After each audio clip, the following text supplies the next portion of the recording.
Maigsoon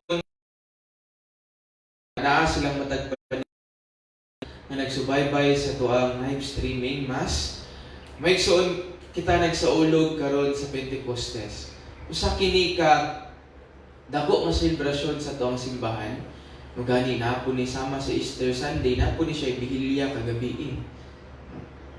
O sa tuang pagbasa kaganihan, na pa yung sekwensya nga nagpasabot mga igsoon sa kabugat sa selebrasyon nga to ang gisaulog karon.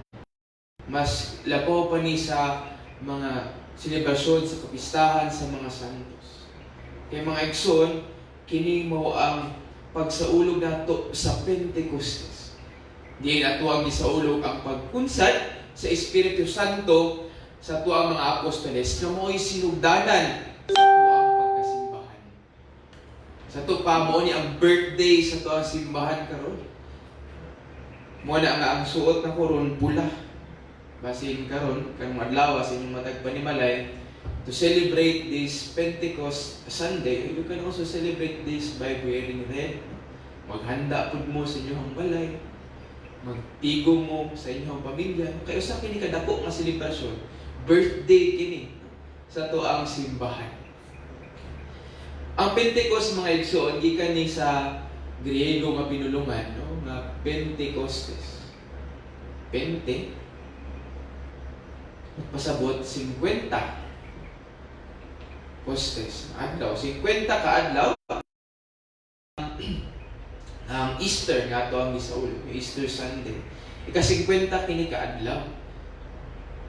O kini siya murag ang adlaw din miabot ang gisaad ni Kristo nga manlalaban o ang Espiritu Santo nga magpasabot kanato sa kamatuoran niyang gihatag kanato. Nga mao na nga diha sa tuang unang pagbasa kaganihan sa buhat sa mga apostoles ato ang nadungog ug nabasa diin ang mga apostoles mikunsad kanila ang Espiritu Santo ug nagsulti sila nagkalay-lahi nga pinulungan.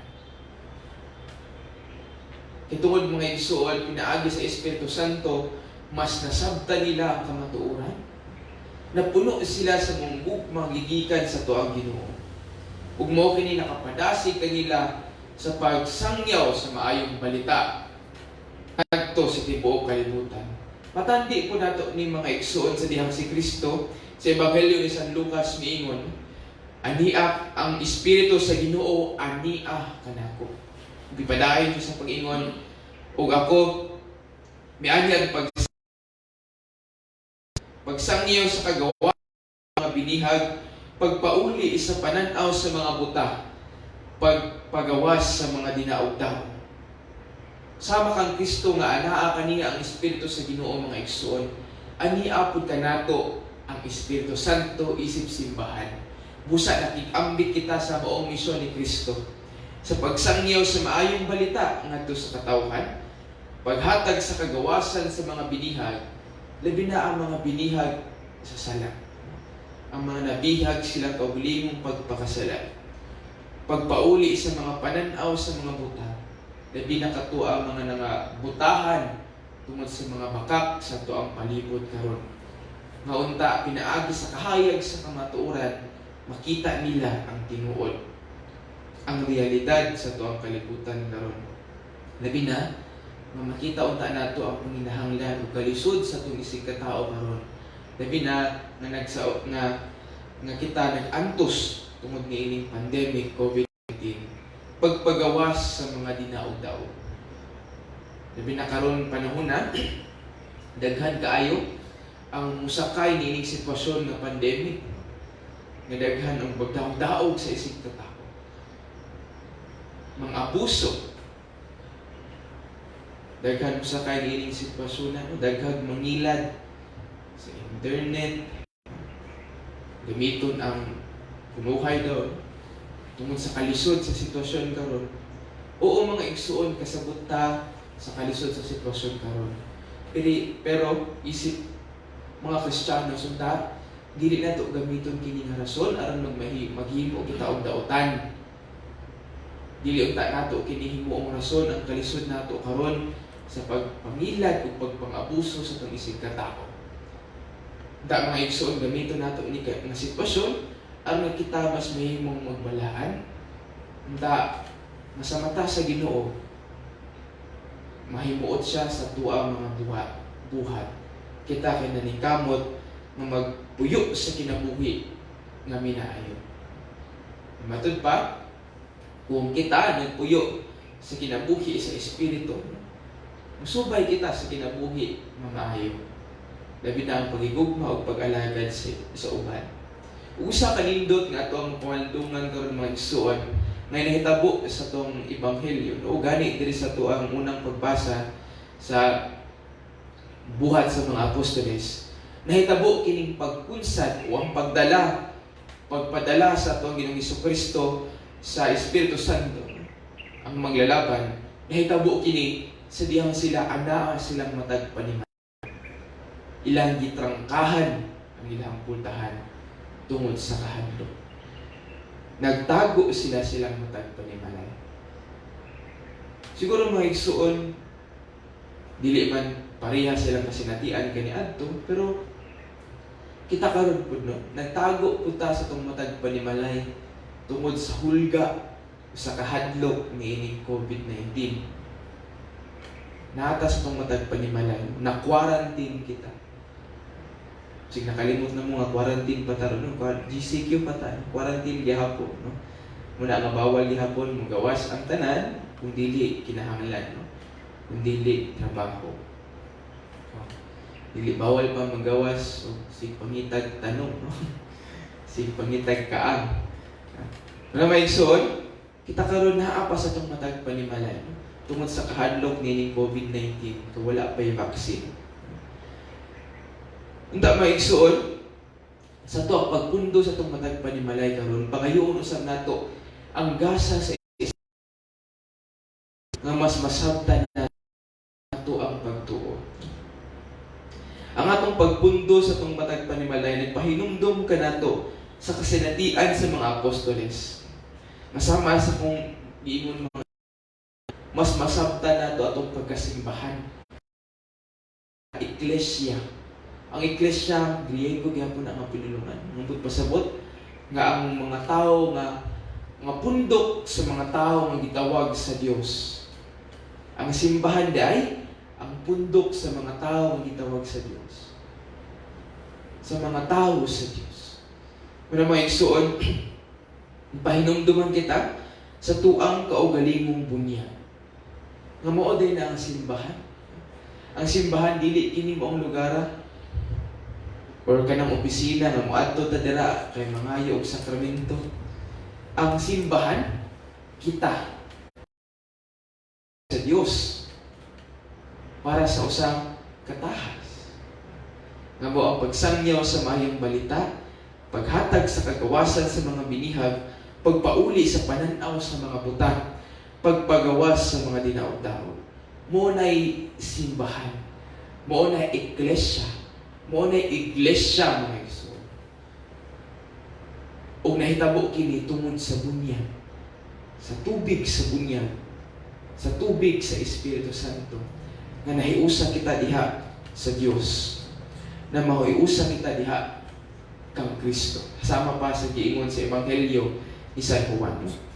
Nga ang tanan mahiusa diha kang Kristo. Ug sama kay nahiusa kita niya ug nakikambit kita sa usa ka lawas mga igsuon. Unda may pahinumduman kita sa tungtahas sa pagka-Kristiyano. May igsuon, oo, lisod kini ato ang sitwasyon karon, no? Kay nata sa pandemic ug daw kita nag-agulo. Aduna kita mga anxieties, siguro na stress na ta, kanus amin ni matapos. Stress ta kay sa mataglihok nato, magbantay kita, magsuot kita face mask, sigurado nato nga atong quarantine pass na sa tuang bulsa. Kasi natin kung niadto ko sa mall, waday ko yung mask o quarantine pass, nana ko sa gate, balik na po ko dali. Hassle kini. Maghatag kinig stress ka nato. Maghatag kinig kabalaka ka nato. kung unsa ang mahitabo niini sa future.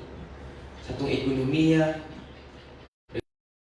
karon sa na to pagbangon at og nasod, nangutang na pud.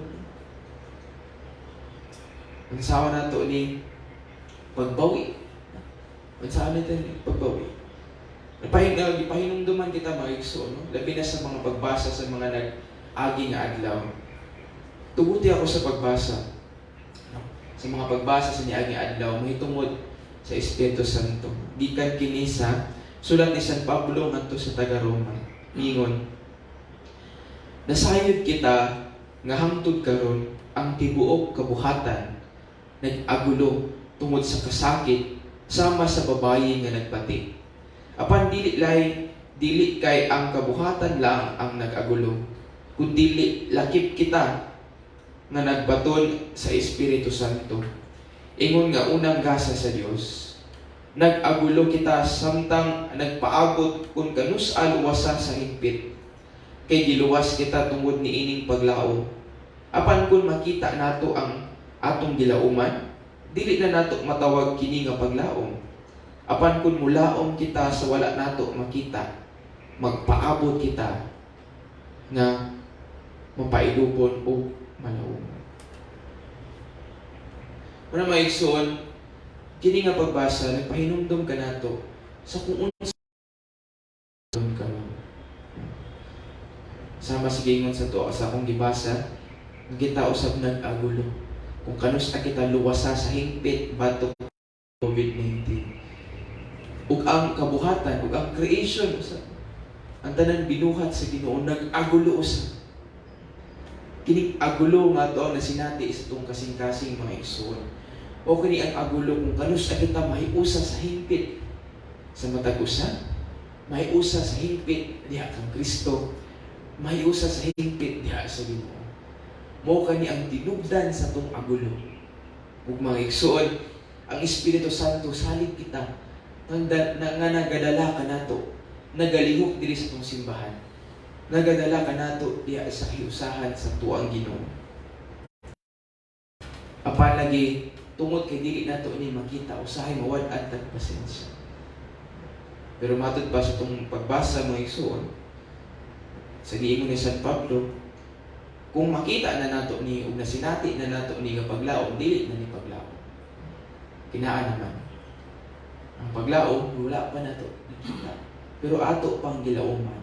Busa ang angay nato buhaton karon, magpaabot kita, mulaom kita sa wala pa nato mapakita, magpaabot kita nga malaumon ug mapailom. Puno sa pasensya. Hindi mga igsoon, excited na kita nga mabalik ang misa, mabalik na ang normal sa tuang kinabuhi. Pero mga igsoon, wala ta kabalo kung kanusa, mabalik kini. Ano sa ang vaccine? Muna unta may igsoon, natagan unta kita pasensya sa Dios. Ug habang nagpaabot kita niini, unta sa Espiritu Santo nga anaa ka nato. Landong sa kamatuoran sa Dios.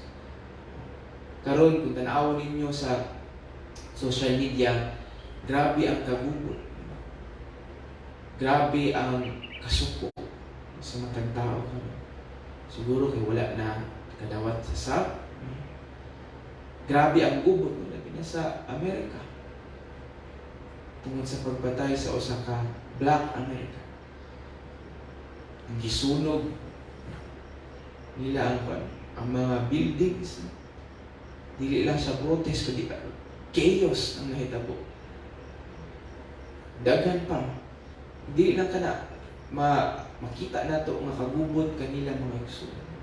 Siguro pod sa tuang matag kasing-kasing. Wa ta kasabot. Adunay gubot sa tong kasing-kasing karon. Adunay kasuko. Kay dili nato mabuhat ang atuang di gusto buhaton. Adunay frustrations, adunay stress. Muna karon daghan ang mga suicidal tendencies. Ang uban na stress kay wala na kainom. Daghan mga igsoon ang atuang nabati karon. Kung ato ang sumadahon, wala kitay kalinaw. Pero sa itong ebanghelyo karon miingon na to ang Ginoong Hesukristo, sa dihang naa sa Malay, ang mga atinunan miingon siya, ang kalinaw mana kaninyo. Akong pag-ampo o paglaom mga igsuon, nga ang Ginoong Hesukristo, mudayon silang matag panimalay. Ug miingon kaninyo diha, ang kalinaw maana kaninyo. Ug kung sa ating mailhan nga ang kalinaw na kanato ang mga igsuon, ako na kining gipaambit sa niagi na akong humili. Kung ato ang masinati ang bunga sa Espiritu Santo na naa sa tuwa, na ang bugma, na ang kalinaw, na ang pailog, na ang pagkamabination kaninyo, na ang kamaayo kaninyo, na ang pagkamainantuson kaninyo, na kaninyo ang kalumo o gentleness, na kaninyo ang pagtuo, na kaninyo ang kaligdong o modesty, ug naa kaninyo ang kaputri. Mukha na ang timaan nga naa ang kalinaw kanato mga igsoon. Handa, tiliwala ini agulo nga atong nasinati karon sa itong kasing-kasing gusto ng palibot, ang kalinaw ni Kristo mana unta kaninyo. Ang adlaw sa to ang Pentecostes mga igsoon, pagsaulog nato karon sa ulugon nato kini tibuok adlaw. Siguro you can wear red, pwede po kang maglipay sa inyong matag panimalay karon. Kay kining adlaw ang Espiritu nagpadayag kanato sa kamatuoran nga nagdala og kalinaw, kagawasan, nagdala kanato pagigugma ug kalipay. Amen.